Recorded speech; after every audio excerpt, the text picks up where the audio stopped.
साथियों नमस्कार। स्वागत है आपका आपके अपने YouTube चैनल पर। आरपीएससी फर्स्ट ग्रेड बायोलॉजी को लेकर अपन ने सर्कुलेटरी सिस्टम के कुछ टॉपिकों को पढ़ लिया था। उसी क्रम में आज सर्कुलेटरी सिस्टम को कंप्लीट करने के विचार से 3 टॉपिक बचते हैं, उनको अपन क्रम से लेते हैं। थोड़ा वीडियो बड़ा हो सकता है, आप मुझे सेंड करें। देखिए, जो पहला टॉपिक है अब आज के 3 टॉपिकों में से, वो जो टॉपिक होगा वो होगा आपका लसिका तंत्र। अपन ने परिसंचरण तंत्र को 2 भागों में डिवाइड किया था। एक परिसंचरण तंत्र रक्त परिसंचरण तंत्र होता है और दूसरा लसिका परिसंचरण तंत्र होता है।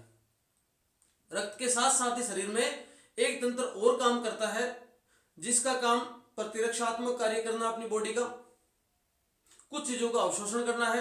वो अपन अभी विस्तार से देखेंगे। देखो, बहुत सरल टॉपिक है, आपको इजीली याद हो जाएगा, आप ध्यान से सुने इसको। लसिका तंत्र, लिम्फेटिक सिस्टम। इस लिम्फेटिक सिस्टम में अपन किस किस को शामिल करते हैं? लिम्फेटिक सिस्टम का मतलब, लसिका तंत्र का मतलब लसिका प्लस लसिका वाहिनियां प्लस लसिका पर्व। इंग्लिश में बोलूं तो लिम्फ प्लस लिम्फ वेसल्स और लिम्फ नोड। इसमें लिम्फ क्या चीज है? एक तरल है जो अपनी बॉडी में मूव करता है, बहता है, शरीर के विभिन्न अंगों से, विभिन्न भागों से हृदय की तरफ आता है। रक्त तो हृदय से दूर भी जाता है, रक्त तो हृदय से दूर भी जाता है अंगों की तरफ, लेकिन लसिका है वो किसकी तरफ बहेगा? आपके हृदय की तरफ बहता है, हृदय की तरफ इसका मूवमेंट होता है। तो लिम्फ जो एक तरल है उसको बोलते हैं। लसिका वाहिनियां, जिनमें ये बहता है, जिनके अंदर लसिका बहता है, उन नलियों को क्या बोलते हैं? लसिका वाहिनियां। और पूरे वाहिनियां अपने शरीर के अंदर एक जाल के तौर पे फैली रहती हैं और जगह जगह पर इन लसिका वाहिनियों में गांठें पाई जाती हैं, नोड पाई जाती हैं, जिनमें आपका लिम्फेटिक सिस्टम मुख्यतः वर्क करता है, जिसमें लिम्फोसाइट मुख्यतः पाए जाते हैं। डब्ल्यूबीसी में अपन पढ़ते हैं, लिम्फोसाइट होते हैं, वो यहाँ पर लसिकाणु पाए जाते हैं, जो जरूरत के समय जब कोई रोग होता है, जब कोई बीमारी होती है, तो अपने शरीर के प्रतिरक्षा के रूप में कार्य करता है। एक एक को देखेंगे, थोड़ा थोड़ा अपन सरल सरल तरीके से इसको समझने वाले हैं। सबसे पहले देखो आप, लिम्फ क्या है, लसिका क्या है?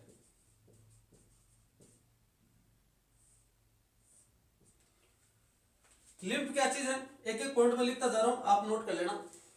लिम्फ एक तरल है, या कह सकते हैं रक्त का छना हुआ भाग लिम्फ कहलाता है। खून को आप जब छान दो तो जो बचेगा उसको क्या बोलते हैं? लिम्फ बोलते हैं। इसलिए लिम्फ की क्या क्या खास बात होगी? देखो, लिम्फ पहली बात तरल होता है। दूसरे नंबर पर जब छन गया तो लाल रक्त कणिका है तो ऊपर रह गई, बच गया तो लाल रंग रहा नहीं, तो क्या हो गया? रंगहीन। ठीक है। उसके बाद में ऐसा कह सकते हैं अल्प पारदर्शी, ज्यादा पारदर्शी नहीं होता, थोड़ा पारदर्शी होता है। रक्त का पीएच होता है क्षारीय, तो इसका पीएच भी कैसा? क्षारीय। और अपनी बॉडी का सवर्ण उत्तक है ये सब बातें किसकी आ गई? रक्त की आ गई, रक्त के अंदर प्लाज्मा की, आपके लिम्फ की आ गई। अब ये सारी बातें देखो आपको किसकी नजर आ रही हैं? ये आ रही है रक्त में प्लाज्मा की सी। तो ऐसा भी कह सकते हैं कि प्लाज्मा के समान होता है। अंतर की बात करें इसका प्लाज्मा से क्या अंतर है? तो ऐसा कह सकते हैं कि calcium comma protein comma calcium protein और आपके फॉस्फोरस, इसको ट्रिक में करो तो आप पीएपी पाप लिख दो कि आपके जो लसिका है इसके अंदर पाप कम होता है, पाप कम होता है और उत्सर्जी पदार्थ अधिक होते हैं, अधिक होते हैं।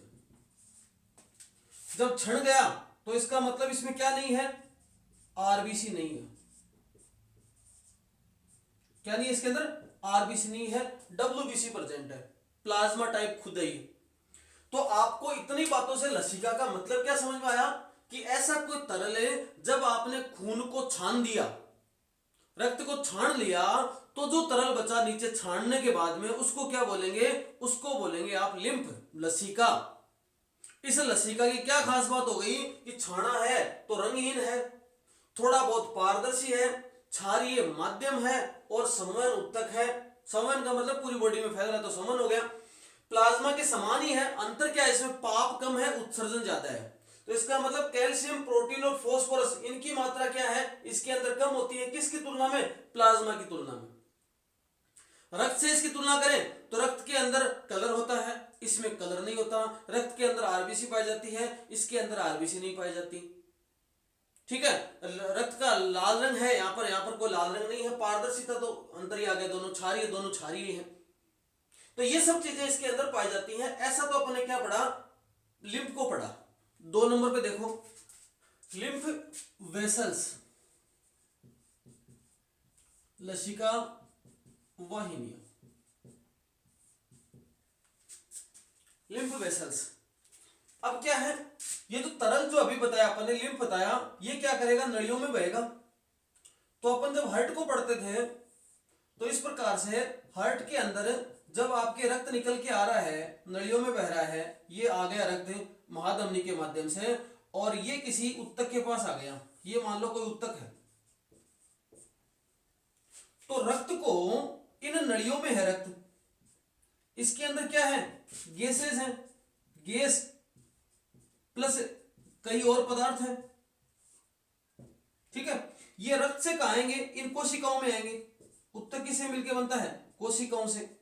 तो जब गैस और पदार्थ आपके रक्त से, ये रक्त है, रक्त से इसमें प्रवेश करेंगे तो बीच का जो माध्यम है ना, बीच का ये वाला स्थान है, ये क्या करेगा? एक तरीके से इसके विनिमय में मध्यस्थ का काम करता है, विनिमय में मध्यस्थ।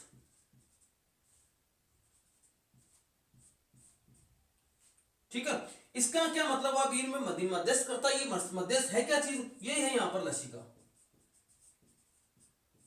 ठीक है, उसके बाद में जैसे कोशिकाएं हैं, कोशिकाओं से आपके रक्त वापस निकला, रक्त निकला, रक्त के साथ साथ में उत्सर्जित पदार्थ है, जो भी पदार्थ निकले यहां पर, या और कोई मेटेरियल निकला यहां पर, जो भी पदार्थ निकले उन पदार्थों को वापस ले जाना है, तो यहां पर क्या काम करेगा? ये मध्यस्थ का। तो एक तरीके से कह सकते हैं कि जो लसिका है, वो लसिका एक तो काम क्या हो गया? ये जो तरल है ना, ये वाहिनियां में जाने से पहले एक तो मध्यस्थ का काम करता है, दूसरा फिर नलिकाओं के रूप में बहता है और हार्ट की तरफ आता है, नलिकाओं के रूप में बहता है, हार्ट की तरफ आता है। इसके मतलब कह सकते हैं कि लसिका जो है, लिम्फ जो है, वो हमेशा हृदय की तरफ बहता है। किसकी तरफ बहता है? ये हमेशा हृदय की तरफ बहता है, न कि हृदय से दूर बहता है। इसका मतलब अपन कह सकते हैं कि हृदय की तरफ जो जाने वाली चीज है ना, हृदय से रक्त को दूर ले जाने वाली तो धमनी होती है, और हृदय में रक्त को लाने वाली क्या होती है? शिरा होती है, चाहे वो आपके महाशिराएं हो, चाहे आपके फुफ्फुसीय शिरा हो। इसका मतलब जो हृदय की तरफ जा रहा है, तो इसका मतलब किसकी तरह काम करेगा? तो ऐसा कह सकते हैं कि लसिकाएं वाहिनी शिराओं की तरह कार्य करती है। क्वेश्चन पूछ रहे, मान लो किसकी तरह कार्य करती हैं? तो शिराओं की तरह कार्य करती हैं, क्योंकि ये रक्त को या जो तरल है उसको शरीर के विभिन्न अंगों से कहां ले जाती हैं, हृदय की तरफ ले जाती है। ऐसे करके पूरे शरीर में ये लसिका तंत्र फैला रहता है। अच्छा, पूरे शरीर में लसिका तंत्र फैला रहता है तो फैला रहने के साथ साथ में जैसे मान लो कि जो पूरी बॉडी के अंदर जब ये फैला है, तो पूरी बॉडी के अंदर जब ये फैल रहा है तो इसका मतलब पूरे शरीर के अंदर इस प्रकार से क्या पाए जाएंगे, गांठें पाई जाएंगी। अपने शरीर में इस प्रकार से जाड़ से पाए जाते हैं, इस तंत्र के ये जाड़ पाए जाते हैं और इन जाड़ों के ऊपर क्या हर जगह जगह ऐसे गांठें पाई जाती है, ऐसे गांठें पाई जाती हैं। इनको क्या बोला जाता है, ये गांठें जो हैं इनको बोला जाता है क्या, आपके लसिका पर्व। ये वाहिनियां हैं वो पूरे शरीर में फैली रहती हैं, लेकिन दो वाहिनियां मुख्य हैं, बड़ी वाहिनियां जिसके रूप में अपन इनको जानते हैं, दो मेन हैं, उसके बाद में और इनकी छोटी छोटी ब्रांचेस बन जाती हैं। एक को क्या बोल सकते हैं, थोरेसिक डक्ट बोलते हैं, और एक को राइट लिम्फेटिक डक्ट। दो प्रकार की होगी, राइट लिम्फेटिक डक्ट और थोरेसिक डक्ट, ये मेन वाहिनियां हैं बड़ी बड़ी। उसके बाद में पूरे शरीर में इस प्रकार से क्या हो जाता है, एक जाड़ फैला जाता है, एक तंत्र फैल जाता है, और उन तंत्र के ऊपर क्या क्या प्रेजेंट है, ये लिम्फ नोड प्रेजेंट है पूरी बॉडी में। पर मुख्यतया ये लिम्फ नोड की जो संख्या है ना, लिम्फ नोड जो ज्यादातर होते हैं वो मुख्यतः कहां पर होते हैं, अपने सिर के अंदर, सिर के बाद में गर्दन के अंदर, गर्दन के बाद में बगल में, ठीक है। उसके बाद में आपके हो सकते हैं जैसे मान लो टॉन्सिल में भी है,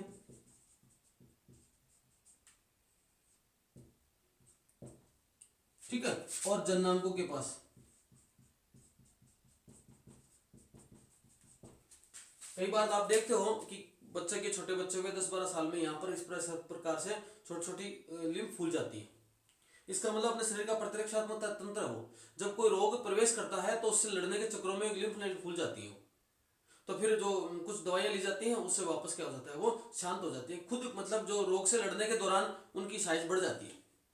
तो क्या है, ये यहाँ पाई जाती हैं। कई बार अपने जैसे यहाँ पर है कोई चीज मतलब लगती है, या कोई फुंसी वगैरह होती है तो यहाँ पर दर्द होने लग जाता है ना। यहाँ पर सिर के अंदर होने लग जाते हैं, पीछे की साइड में ये लिम्फ नोड होती हैं, तो सिर के अंदर यहाँ पर है, आपके यहाँ जो है पाई जाती हैं। कई बार जो टॉन्सिल है वो भी एक तरीके से क्या है, आपके लसिका पर्व है। मुख्य मुख्य गांठें हैं जो इस प्रकार से पाई जाती है। बाकी जाड़ पूरे है वो शरीर में इस प्रकार से फैला रहता है, इस प्रकार से ये प्रेजेंट रहता है। तो ये आपकी क्या हो गया, एक लसिका, लसिका वाहिनी, लसिका पर्व, तीन बातें हो गई। लसिका तंत्र के कार्य की अगर बात करें तो एक तरीके से अपने शरीर का प्रतिरक्षात्मक तंत्र के रूप में कार्य करता है, क्योंकि इसमें क्या पाए जाते हैं, लसिकाणु पाए जाते हैं।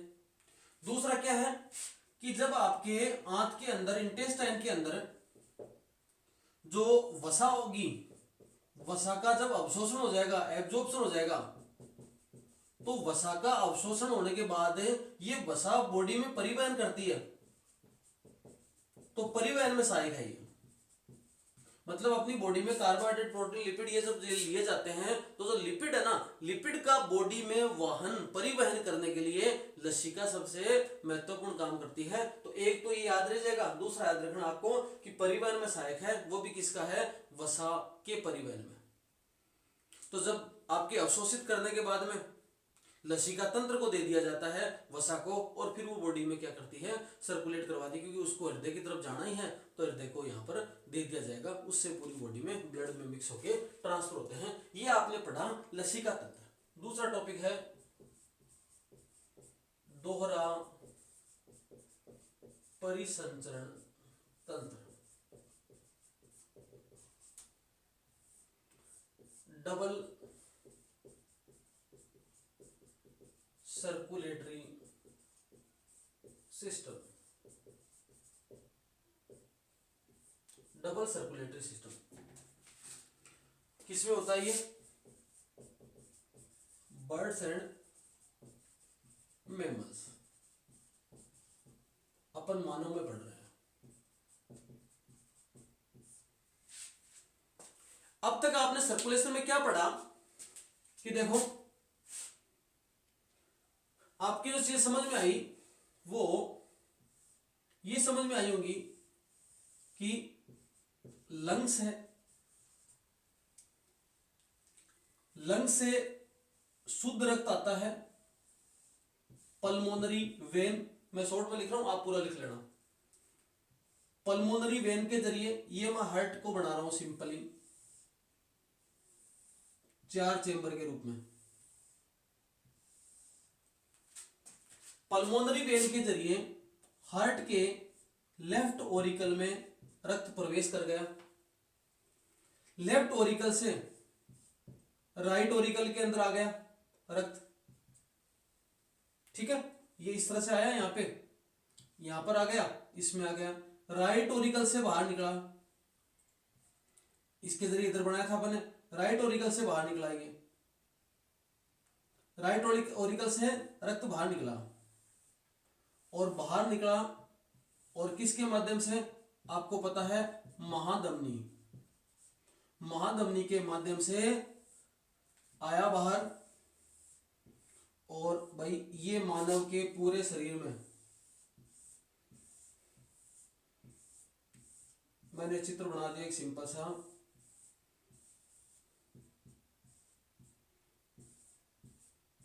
इसके पूरे शरीर में मूव कर गया, ये इसी में से निकला है, यहां से, ये भी इसका ही भाग है, ठीक है, प्रवेश कर गया, अपशिष्ट पदार्थ के रूप में निकला बाहर रक्त, किससे, आपके सिराओं से आएगा, कहां पर, कहां पर आएगा, बताओ आप, साथ साथ में बताते जाओ, कहां पर आया, दाएं आलिंद में, दाएं आलिंद से कहां आया, दाएं नीले में, दाएं नीले से निकलेगा, निकल कर कहां गया, ये दाएं नीले से निकल रहा है, दाएं नीले से निकला, कहां गया, फेफड़ों में गया, ये रास्ता है आने का, जाने का।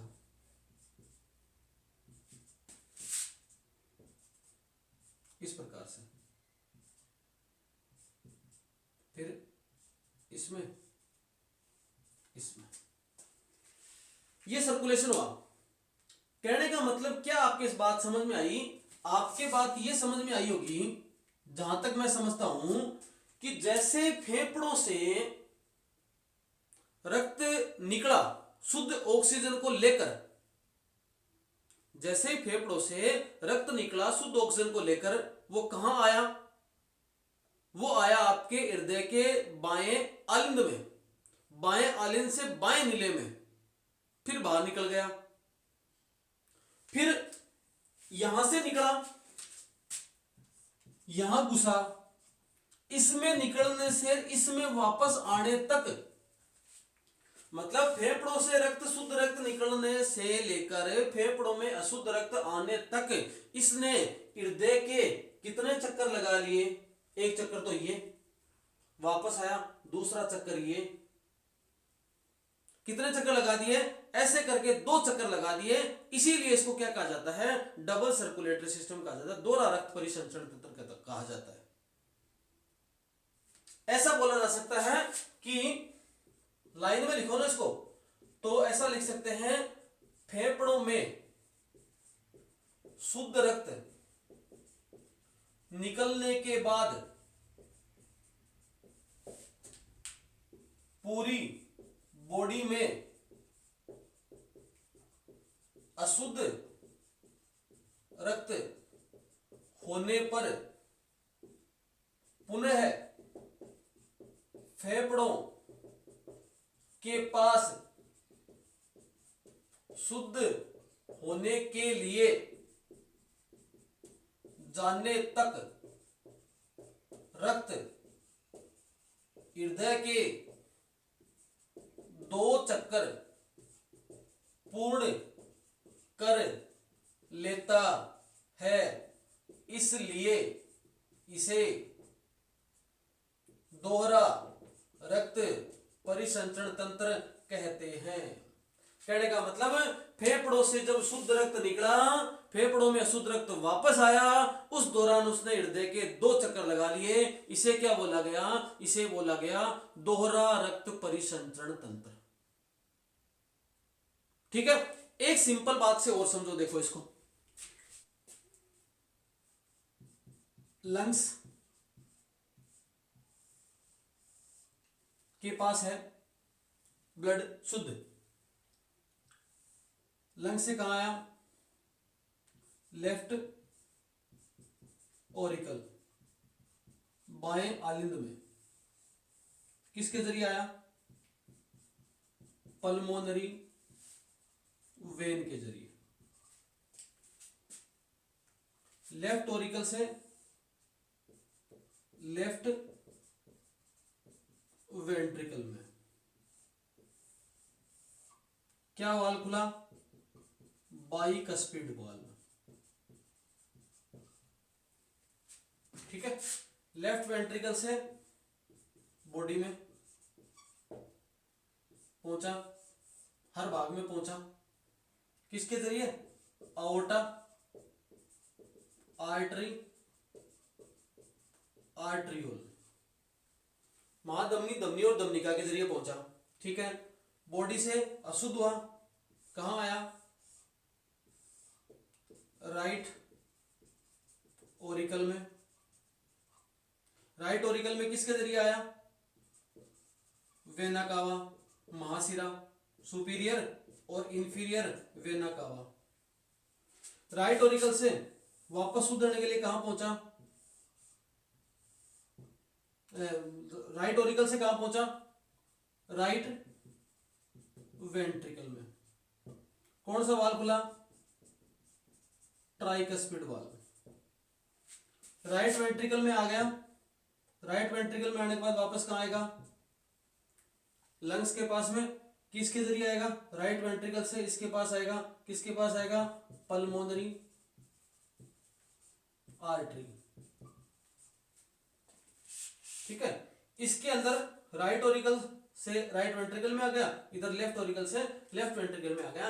ऐसे देखो दो राउंड हो गए इसके, एक तो इसमें आया, ये यहां आया तो फेफड़ों में निकला, उससे पहले जब फेफड़ों से निकल कर वापस फेफड़ों में पहुंचा ना, तब तक उसने 2 राउंड लगा लिए। तो आपको अगर 2 चीजें नजर आ रही होगी, ये वाला जो सर्किट है ना, ये सर्किट, इस सर्किट को कहा जाता है पल्मोनरी सर्किट, ठीक है, और इसको कहा जाता है बॉडी सर्किट। हिंदी में बोलो तो आप बोल सकते हो फुफ्फुसीय चाप, और क्या है, देहिक चाप बोल सकते हो। मतलब इन 2 सर्किटों के जरिए बॉडी के अंदर रक्त है वो मूव करता है। लेकिन बात याद क्या रखनी है कि एक बार फेफड़ों से शुद्ध रक्त निकलने के बाद फेफड़ों में जो वापस शुद्ध होने के लिए आता है, एक बार फेफड़ों से शुद्ध रक्त निकलने के बाद पूरी बॉडी में जब अशुद्ध हो गया तो वापस फेफड़ों में शुद्ध होने के लिए आता है, तब तक हृदय के 2 चक्कर लगा चुका होता है। लेफ्ट ओरिकल और राइट ओरिकल, इसके अंदर यहां वाले सिस्टम के अंदर ब्लड का है आपके प्योर है, ठीक है, और यहां वाले सिस्टम के अंदर, इस वाले सिस्टम के अंदर ब्लड क्या है, इम्प्योर है।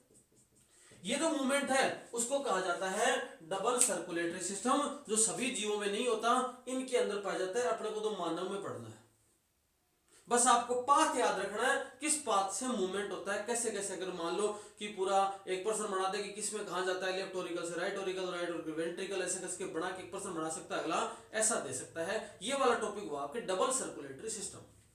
लास्ट टॉपिक है इस यूनिट का, देखो आप इसको थोड़ा रिवाइज कर लेना बढ़िया तरीके से।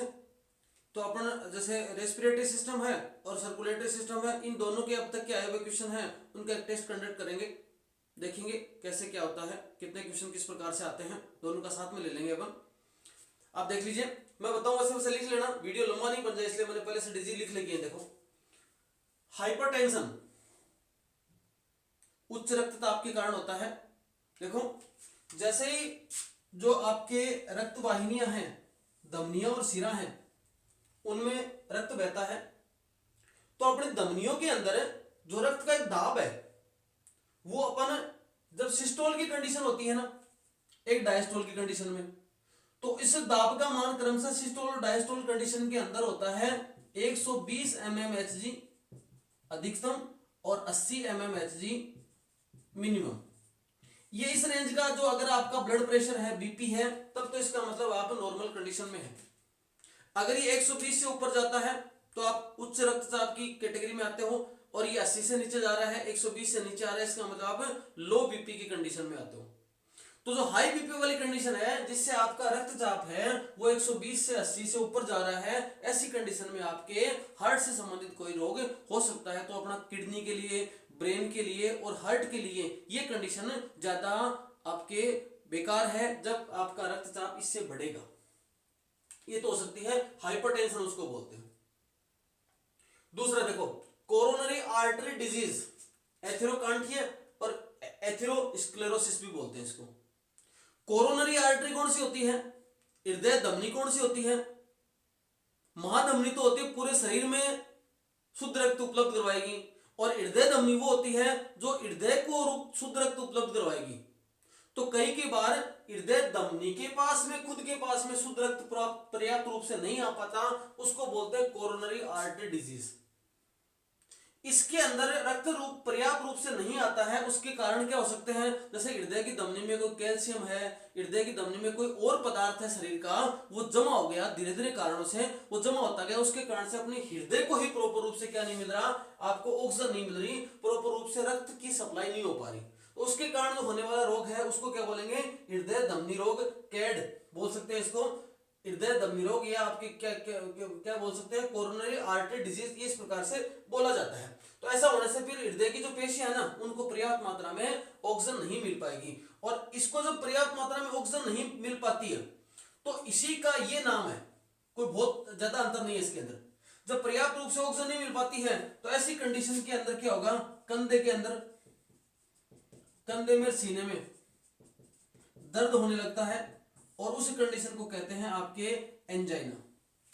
ठीक है, एंजाइना कंडीशन में क्या होता है? जब आपके कोरोनरी आर्टरी के कारण से आपको हृदय को प्रॉपर रूप से ऑक्सीजन नहीं मिली, तो ऐसी परिस्थिति में जो आपके एंजाइना रोग होता है, आर्टरियोस्क्लेरोसिस कहलाता है ये। तो इसमें कोई अंतर नहीं है ज्यादा।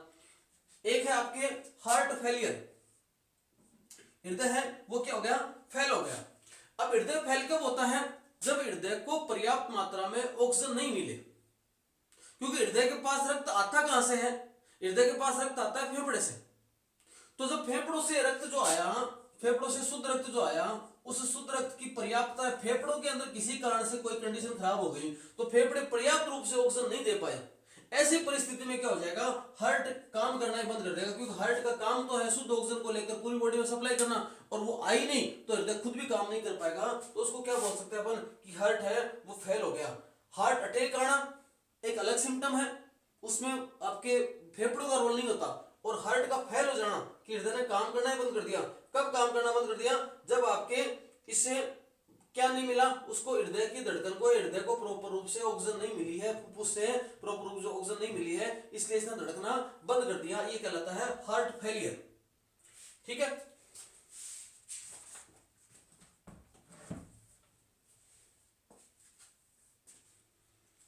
अगला है मायोकार्डियल इन्फेक्शन। मायोकार्डियल इन्फेक्शन भी कुछ इसी तरह का है। जब कोरोनरी आर्टरी जो है, जो धमनियां है, उसके अंदर रक्त प्रॉपर रूप से आता नहीं है, या प्रॉपर रूप से ऑक्सीजन नहीं आती है, तो ऐसी परिस्थिति में इसके कारण जो होने वाला अटैक है उसको हार्ट अटैक भी बोलते हैं। जिससे हार्ट की जो मसल्स है ना, हार्ट की मसल्स है वो क्षतिग्रस्त हो जाती है, डैमेज हो जाती है। हार्ट की मसल्स है वो डैमेज हो जाती है, कुछ मसल्स खराब हो जाती हैं, क्योंकि हार्ट को प्रॉपर रूप से सप्लाई नहीं मिल पा रही रक्त की। ये आपके मायोकार्डियल इन्फेक्शन है, उसी को बोलते हैं हार्ट अटैक बोला जाता है। एक नाम से पता चल रहा है, वाल्वर डिजीज। ईसीजी वगैरह से पता चलता है कि पर्टिकुलर कौन सी चीज कहां टक रही है, इसका मतलब कौन से वाल्व में दिक्कत आ रही है। तो ये है वाल्वर डिजीज का मतलब क्या हुआ कि जो हृदय के कपाट है ना, हृदय के कपाट सही तरीके से कार्य नहीं करते, कार्य ना करें।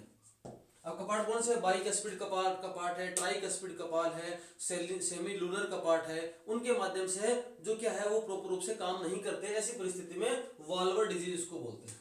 एक है आपके कोरोनरी थ्रोम्बोसिस। कोरोनरी थ्रोम्बोसिस क्या हुआ? इसके अंदर क्या हुआ कि जब पर्याप्त रूप से नहीं मिल पाया कौन सा? ब्लड। किसको? हृदय को। तो वहां पर थक्का बन जाता है। तो ऐसा कह सकते हैं हृदय में रक्त का थक्का, क्लोट हो जाना कहलाता है कोरोनरी थ्रोम्बोसिस। थ्रोम्बोसिस वर्ड इसी के लिए आता है। एक आपके हार्ट ब्लॉक, हृदय वो अवरुद्ध हो गया, इसके अंदर क्या नहीं काम करते?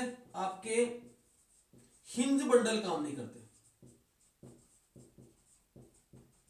कार्य नहीं करते। इनके कार्य नहीं करने से जो ब्लड है ना वो आलिंदों से नीलियों में नहीं पहुंच पाता, आलिंदों से नीलियों में नहीं पहुंचता। ठीक है, इसके कारण से आलिंदों की गति तो हो जाती है पर नीले की गति प्रॉपर रूप से नहीं होती है। उसको बोलते हैं कि हार्ट क्या हो गया? ब्लॉक हो गया। मतलब जहां है वहीं ले लिया रक्त और आगे नहीं दे रहा, तो ब्लॉक कर दिया इसने काम को, तो हार्ट क्या हो गया? ब्लॉक हो गया। ये वाली कंडीशन इसमें आती है। एक बैक्टीरिया है जिसका नाम है स्ट्रेप्टोकोकस, स्ट्रेप्टोकोकस विरिडेंस के संक्रमण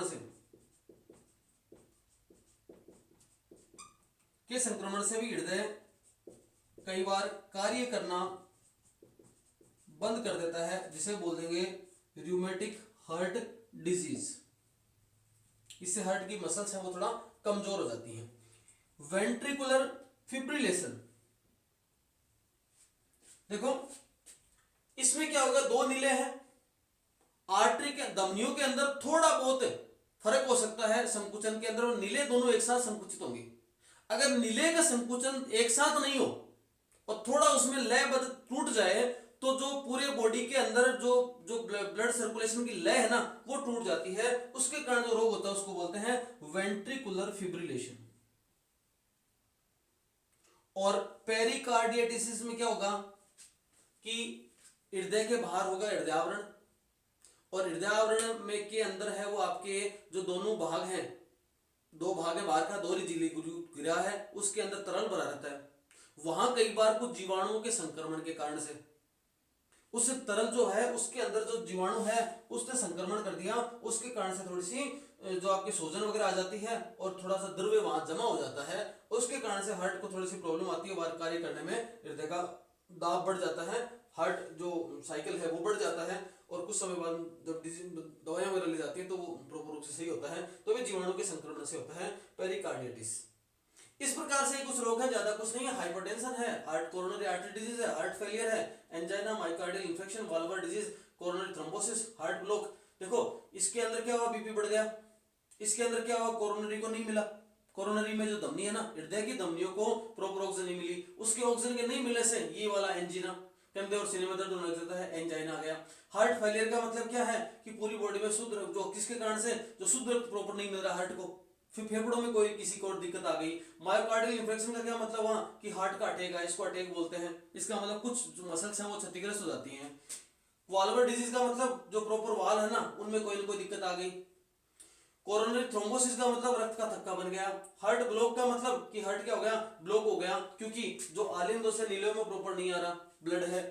रूमेटिक हार्ट डिजीज किसके कारण? स्ट्रेप्टोकोकस विरिडेंस के कारण से। वेंट्रिकुलर फिब्रिलेशन का क्या मतलब हुआ कि आपके नीलियों में संकुचन की लयबद्धता नहीं है। और पेरिकार्डियटिस का मतलब जीवाणु के संक्रमण के कारण से जो तरल द्रव्य भरा होता है वो पेरिकार्डियम के अंदर, उसमें कोई ना कोई दिक्कत आ जाती है, वहां द्रव्य जमा हो जाता है। ये जो था आपके टॉपिक था पर्टिकुलर सर्कुलेटरी सिस्टम के 3 टॉपिक हैं। आज का थोड़ा सा वीडियो बड़ा ही है, उसको झेल लेना। आगे अपन अगली यूनिट शुरू करेंगे और उससे पहले एक टेस्ट ले लेंगे। आज के लिए इतना ही, धन्यवाद, शुभ रात्रि।